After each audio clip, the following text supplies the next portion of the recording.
क्या तुम नहीं जानते अल्लाह ने हफ्ते वाले दिन शिकार से मना किया है? क्यों तुम अल्लाह के अजाब को आवाज दे रहे हो? हमें कोई और हल इसका निकालना होगा। हमने कौन सा शिकार किया है? हम तो बस मछलियां जमा कर रहे हैं। What is happening to the sky? The darkness is unnatural. I have never seen anything like it. अल्लाह माफ करे, बहुत तकलीफ है।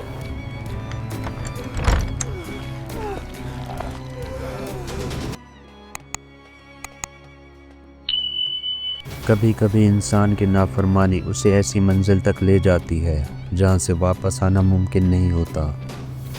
ये कहानी है उस कौम की जो हफ्ते के दिन मछलियाँ पकड़ने से रोकी गई, मगर उन्होंने वो काम छुप कर किया। क्या तुम नहीं जानते अल्लाह ने हफ्ते वाले दिन शिकार से मना किया है? क्यों तुम अल्लाह के अजाब को आवाज दे रहे हो?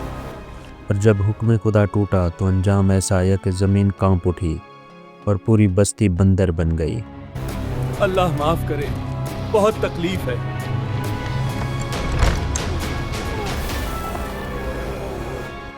आइए चलते हैं उस खौफनाक रात की तरफ जब हज़रत दाऊद अलैहिस्सलाम ने अपनी कौम को आखिरी बार समझाया था। हमने कौन सा शिकार किया है? हम तो बस मछलियां जमा कर रहे हैं। और उससे अगले लम्हे आसमान से अज़ाब उतरा।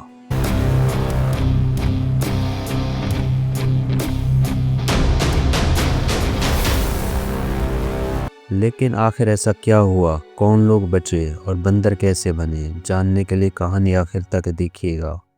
अल्लाह माफ करे, बहुत तकलीफ है।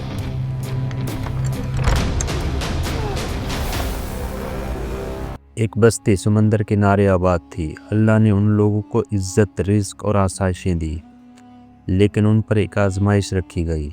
हफ्ते के दिन मछलियाँ पकड़ने से मना किया गया। कुरान में यही हुक्म आया, मगर अजीब बात ये थी हफ्ते के दिन ही मछलियाँ बहुत ज़्यादा आती थी, इतनी ज़्यादा कि पानी उबलता हुआ महसूस होता। और यही था वो फितना जिसने पूरी बस्ती को तबाह करने की बुनियाद रखी। हमें कोई और हल इसका निकालना होगा। कुछ लोगों ने शैतान के बहकावे में आकर एक चाल निकाल ली। उन्होंने सोचा, हम हफ्ते को मछली नहीं पकड़ते, हम तो सिर्फ जाल डाल देते हैं, मछलियाँ खुद फंस जाएंगी और इतवार को निकाल लेंगे। ये तो पकड़ना नहीं कहलाएगा। ये था अल्लाह के हुक्म का मजाक। उन्होंने जाल डाले, रास्ते बंद किए, तालाब खोदे, मछलियाँ खुद फंस जाती और इतवार को निकाल ली जाती। लेकिन उनको अंदाज़ा नहीं था उनकी चाल अल्लाह के यहाँ नाफरमानी लिखी जा रही थी। हमने कौन सा शिकार किया है? हम तो बस मछलियां जमा कर रहे हैं। हज़रत दाऊद अलैहिस्सलाम ने फरमाया, ऐ कौम, अल्लाह के हुक्म से ना खेलो, ये हीले तुम्हें निजात नहीं देंगे, अल्लाह देख रहा है। मगर कौम ने मजाक उड़ाया, हमने कौन सा शिकार किया है, हम तो बस मछलियाँ जमा कर रहे हैं। बस इतना कहना था कि कौम हिस्सों में तकसीम हो गई। जालिम और नाफरमान एक तरफ और दूसरी तरफ सालिहीन, नेकी का हुक्म देने वाले, और एक तरफ वो जो खामोश रहते, जो ना रोकते ना करते थे। लेकिन आने वाला अजाब तीनों ग्रोहों को एक ऐसे अंजाम तक ले गया जिसकी मिसाल दुनिया ने ना देखी थी। अल्लाह माफ करे, बहुत तकलीफ है।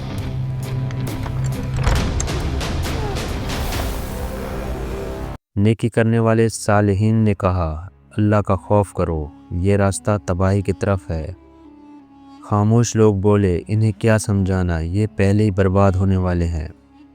यही वो लम्हा था जिसे कुरान में तफसील से बयान किया गया। लेकिन सबसे खौफनाक रात अभी आने वाली थी।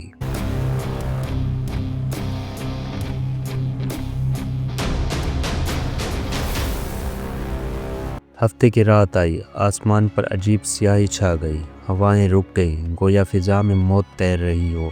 सालिहीन ने अपने दरवाजे बंद कर लिए और बाकी बस्ती अपनी अयाशी में डूबी रही। और फिर वो सुबह आ गई जो इंसानी तारीख का सबसे खौफनाक लम्हा बन गई।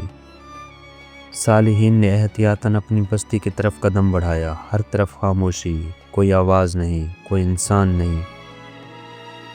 उन्होंने दरवाजे खोले, اور ان کی چیخیں نکل گئیں۔ سامنے وہ لوگ بندر بن چکے تھے، نہ مکمل جانور نہ مکمل انسان، آوازیں بھی عجیب جیسے کسی گہری اذیت میں ہوں۔ قرآن فرماتا ہے ہم نے کہا ذلیل بندر بن جاؤ۔ اللہ معاف کرے، بہت تکلیف ہے۔